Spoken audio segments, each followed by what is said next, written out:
What's going on, y'all? Tori McElhaney here with another special edition of the Coffee with the Falcons series. I'm so excited to introduce Brandon Ruth, the Senior Director of Operations for the Atlanta Falcons.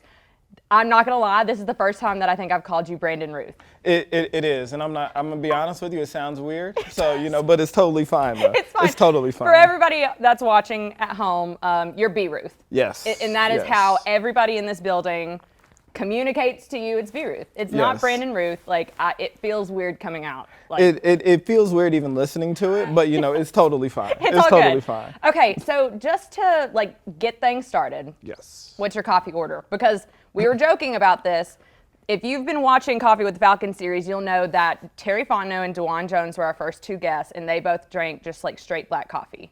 And the challenge was, can we get someone in here who doesn't just drink black coffee? So tell the people what your order is and the links I had to go to get it. Yeah, so, I wanted to make sure that, I put you to work today. Right, of course. We weren't going to make this easy, okay? No. So, but it's relatively simple. I'm a dirty chai. Give me a little shot of espresso in my, chai tea latte. Little almond milk. Can go with the whole 2%. Right. Not good for the stomach, not good for the body. Image is very important to us. Of course. So, yes, and then, that's it. Yeah. Real simple. But I can't do black coffee. No. Shout out to my man Terry, but the black coffee, that's way too much. I know, I can't do it either. And he shamed my coffee habits simply because I wouldn't drink black coffee. And I was like, I'm working my way there. I'll get there eventually. But what's funny is we didn't, because we're under renovations, as you well know, and we'll talk about all of that kind of stuff. But the calf is now down at the indoor. Correct. So in order to get your almond milk, I did sprint from our building where we are in studio all the way down to the calf, got your almond milk, ran back. I'm still sweating. We're fine. Yeah, see, now I don't feel like a gentleman because I should at least went and got it for you. I didn't even think about that when I told you the almond milk. I should have just, okay. Now I owe you for lunch. Don't worry, I got you. Thank I got you. you for lunch. Appreciate I got it. you for lunch. Okay, so tell the people a little bit about what being the Senior Director of Operations means. If you could give a synopsis to the people watching. Yep. So most of the time what I always like to tell people is, in terms of what my role is, it's almost kind of like a two-faced role, right? So I oversee our facility up here. So our grounds team, our maintenance team, our shipping and receiving team, all report up through me, and we make sure we just kind of keep the lights on, make sure the bills are paid, make sure everything looks good, make sure the studio looks great, which it always does. Always does. So that's one role, but then obviously the one that most people know me for and honestly keeps me most busy is our team travel. So make sure we get to all of our cities, help, obviously with my team, making sure we book our hotels, our police escorts, airplanes, trucks, everything that goes into a trip, all the stuff behind the scenes that nobody sees, to get us ready to play the game. I love it. So we're going to start with the second part of your two-part job, as I'm going to call it. When you get the schedule release, because we're recording this the week after the NFL released schedule for all 32 teams. When you first get that memo from the league, what's priority number one? So priority number one for us is our home hotel. So what a lot of people may know or may not know is, so the night before a game, the whole team checks into a hotel here locally. We have, quick meetings, we eat, everybody sleeps together, in the hotel, making sure we always get a good night's rest, wake up in the morning, get breakfast, and then everybody's off to the stadium. So that's my first kind of order of business is, hey, let me get the home hotel set, let me get these dates in order, so that way we're all good to go there. And then after that, it's really attacking the road cities. Division is most important. You're New Orleans, you're Tampa, you're Carolina. We go there every year, so I know those hotels probably better than I know my own home at this point. So, so it's making calls to them, checking their availability. There's always places we love to go in those cities that are kind of our go-to, our favorites. But you never control, especially with when the schedule gets released. Those cities still have citywide conventions. They still have other business that they're booking. So we always have to kind of see where our date falls in with some of those things going on in the city and how we can hopefully get the team in and get it to the properties we feel great and comfortable in. It's interesting because there's a lot of things on the road that can go wrong. Honestly, it's probably more, and you could speak to this more than I can, but anything that can go wrong will go wrong sometimes. Very when it true. rains, it pours. So what stories do you have from being on the road and basically things just going haywire? Well, last year we had a big one, which I think you may have been on the trip for when we were in New York. Oh, I was saying London. Oh no, not even London. But I was saying New York. Oh wait, yeah, I do remember New York. Yes. So New York was one. We just finished playing the Jets, won the game. Everybody's feeling good. Everybody's super happy. We're getting ready to load up our first set of buses to head to the airport. And then I get a call from my contact with Delta, and it was, do not leave the stadium. And, as you can imagine, if a conversation starts off with that, you already know it's not good. Right. And essentially, we had a engine issue on our plane that was already at the airport. So then we ended up having to stay at the stadium for another 4 hours after the game. And for the people listening and watching, a lot of us were like in the locker room. Yeah. In MetLife. Yes. And just like hanging out. It was honestly a great bonding experience for all of us. It ended up being very well. Right. Honestly, I'd probably say before that trip, any of the gray hairs that come up, were not there. So a lot of the ones in my beard and, on the side now, all came from that trip. But, honestly, it was a great bonding moment for the team. I think we kind of took that advantage of that time of really just being there for 4 hours with, nothing to do except hang out with each other, which really helped, I think, the overall growth and bonding of the team, especially that year. But then, from a travel standpoint, super stressful. So now you have to find a new plane.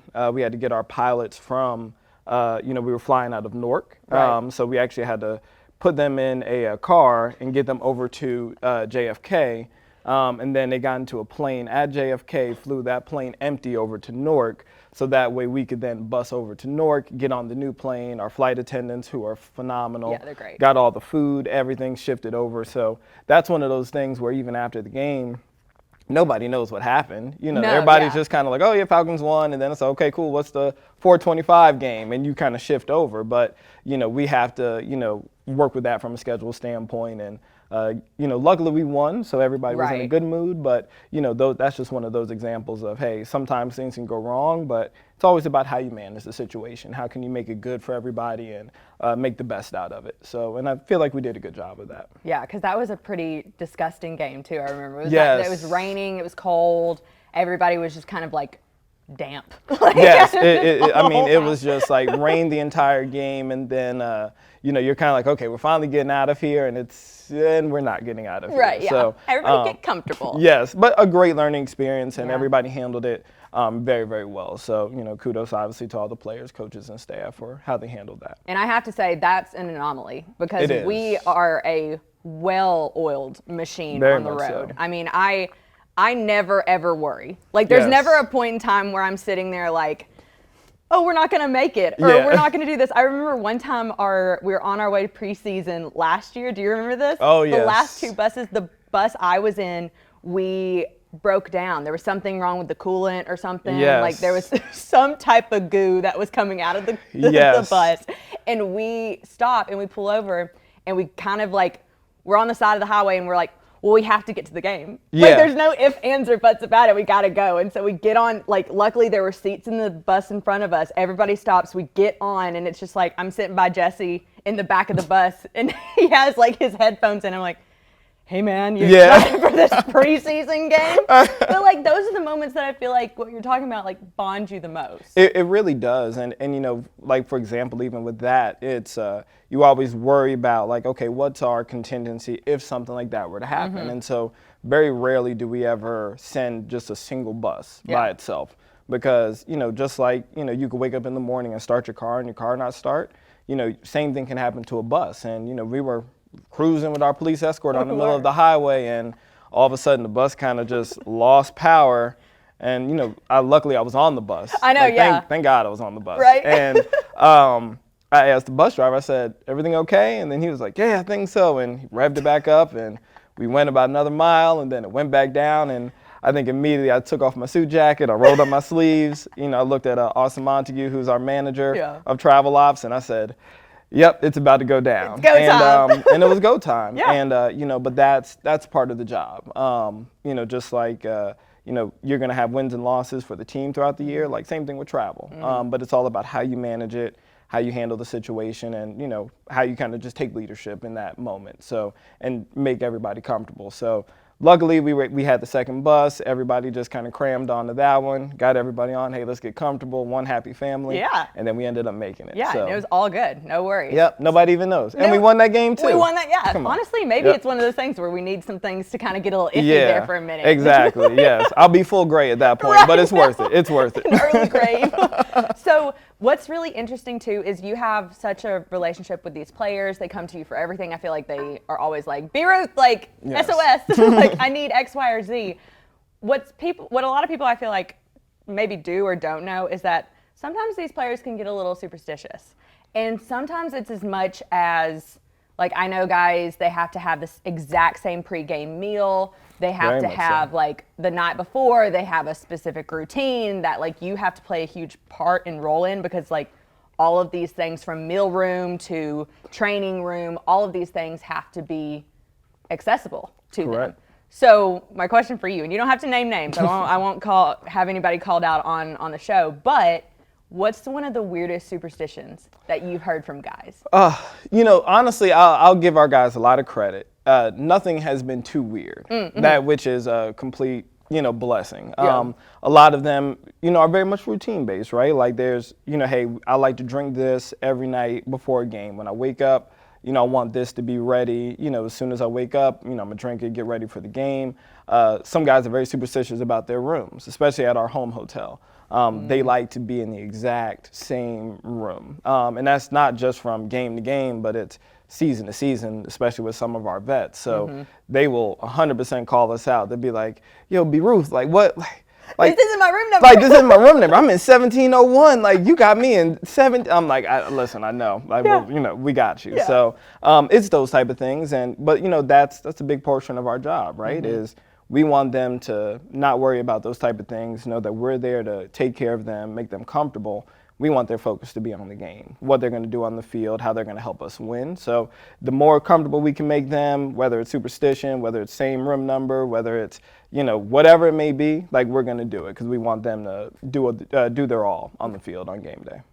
So let's switch over to talk about the other part of your job, which is kind of everything that I think the fans see from our facility. Yes. And there has been quite a significant expansion happening at Flowery Branch over the course of not just this year, but the last couple of years with the studio, now new weight room, new locker room, the calf, all this kind of stuff. And what, I don't know if people know this or not, but we've actually, a lot of the work that y'all have done over the last year is making it to where while all of this construction's happening, we still have a weight room, a training room, a calf, and that we don't really have to worry about anything. We just go down to the indoor practice facility, everything's set up exactly how we need it.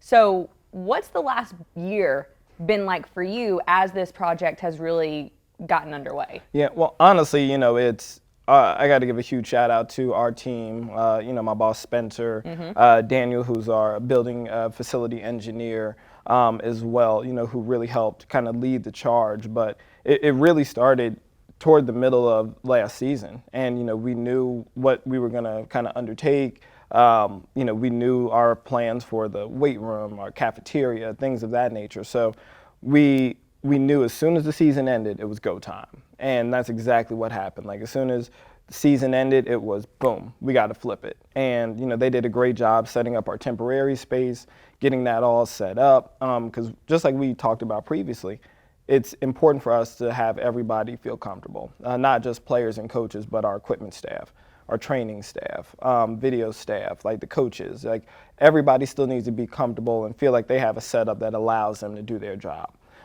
Yes, we're going to be under temporary, you know, conditions until everything's complete, but we still want everybody to feel like, hey, we're still giving world-class facilities, a world-class setup to these athletes. And I feel like we've done a really good job at it. And everybody, you know, from every department has just been super in understanding what it takes to do that. Even when there are hiccups, whether it's like power blips or, you know, leaks or whatever it may be, everybody's been just phenomenal. And it's really made this process really enjoyable. And I also got to give kudos to Raheem because he's been a big beacon for us to the players, kind of understanding like, hey, we're in this temporary space. We're going to have, one of the best facilities in the NFL once this is all done, and really getting the guys excited for it. Yeah. I'm curious, and this is just, I didn't have this written down or anything, but what's your favorite part of your job? The people, honestly. I never would have probably considered myself this much of a people person. Really? Like probably, 10 years ago when I first started. But I think the more and more that, I started off in events when I first came here, and a lot of my stuff was always behind the scenes. And even in my role now, like I'm still behind the scenes, but it's really the people that you connect with behind the scenes that makes this most enjoyable for me, whether it's, our bus drivers in New Orleans who, I absolutely love, my hotel contacts, in various cities, our police escort contacts in New York or Seattle, all those places that you go. You really just have this network of people that you just kind of grow with and from years and years. And even the rest of the travel directors amongst teams in the NFL, like we're so tight-knit, we share with each other.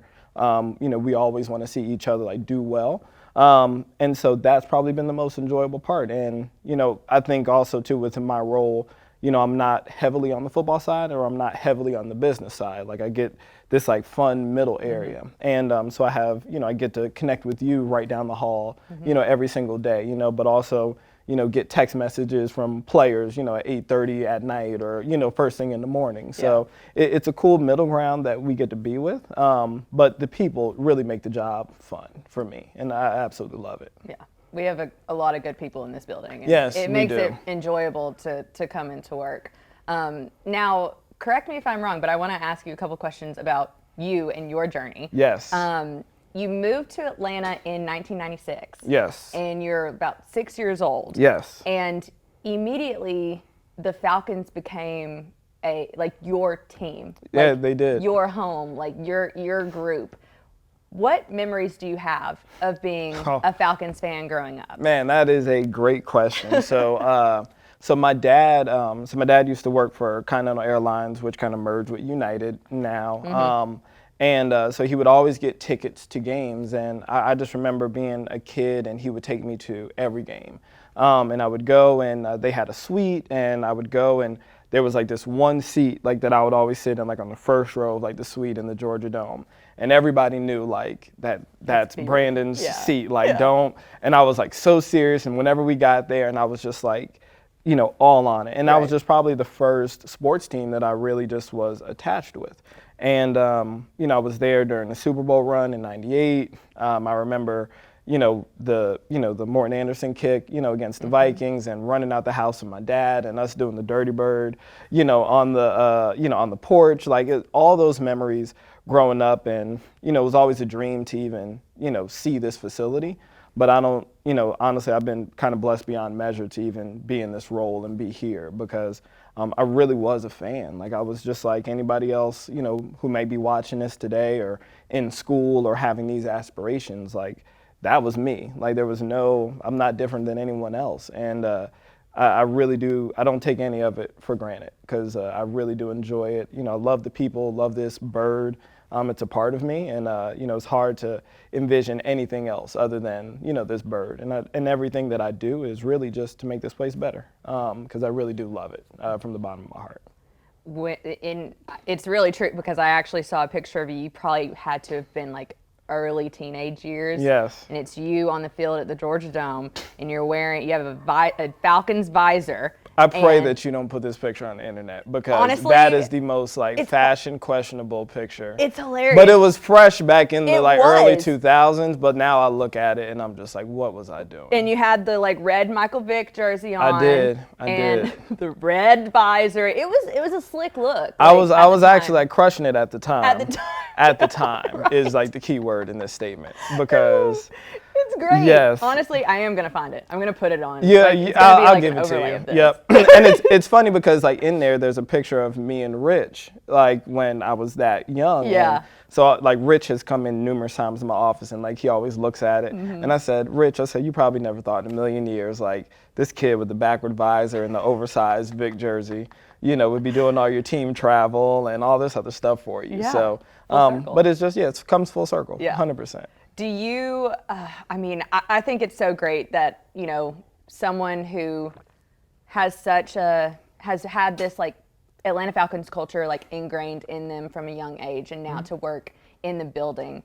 I actually think I read this story where you would like call the facility like oh my goodness, all the time. You're a great interviewer. Thank you. I appreciate it. I try really hard. I do my research. But you would call the facility. I would. And Spencer Treadwell, who is now like, gosh, y'all work every day together. Yes. Y'all are talking all the time. My best friend, love him. Like, Spence. y'all have been for what, 10 years, just side by side.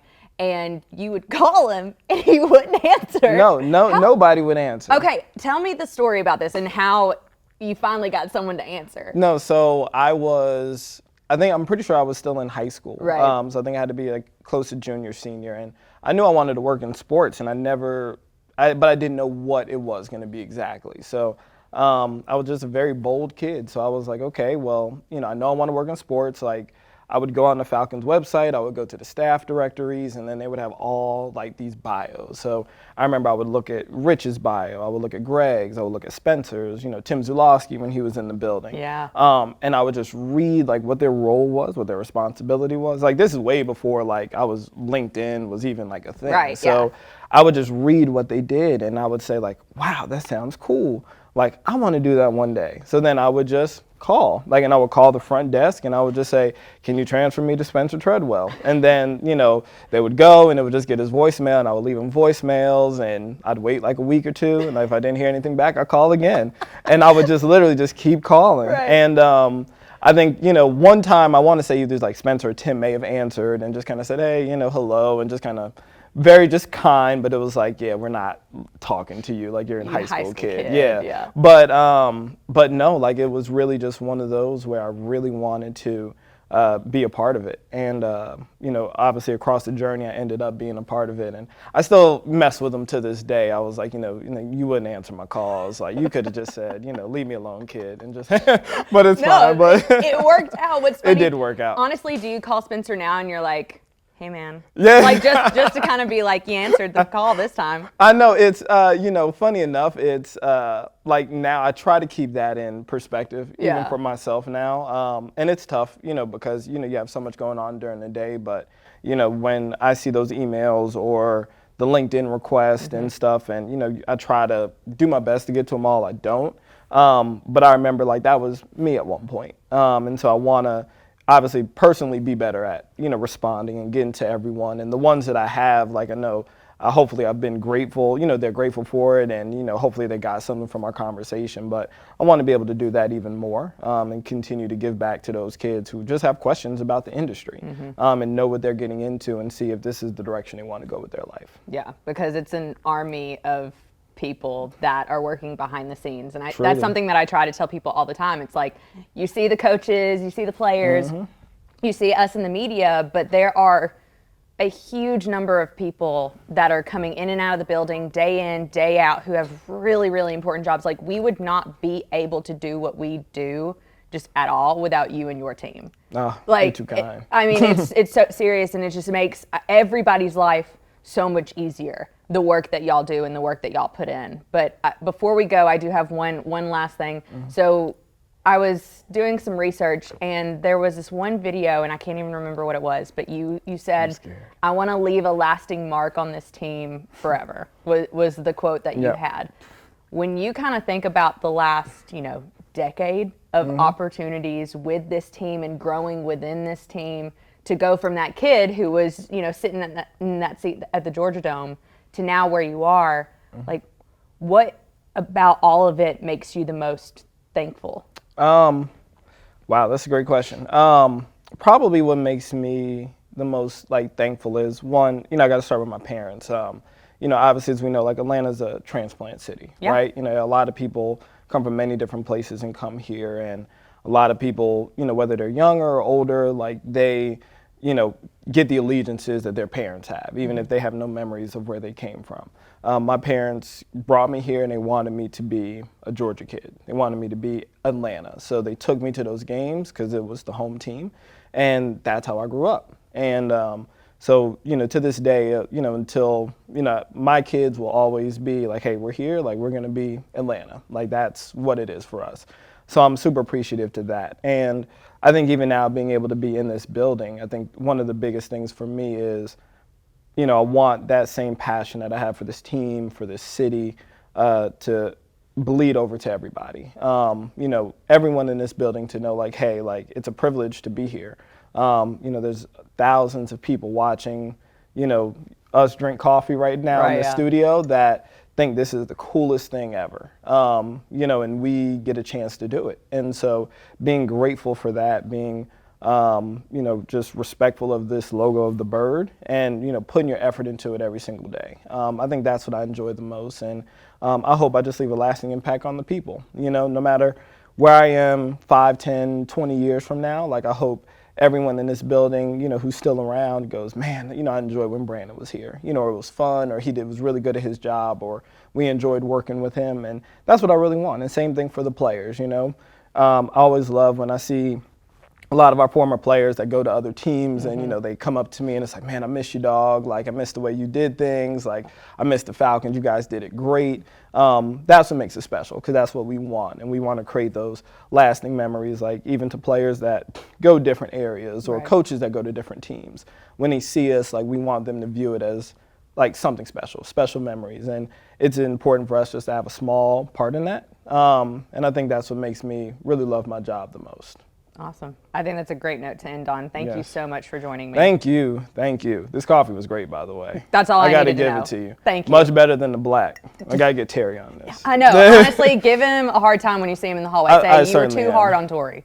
I'm gonna text him right after this. I'm gonna say you were way too hard on Tori. This is great. Thank you. Okay, great. Thank you so much. No, thank you.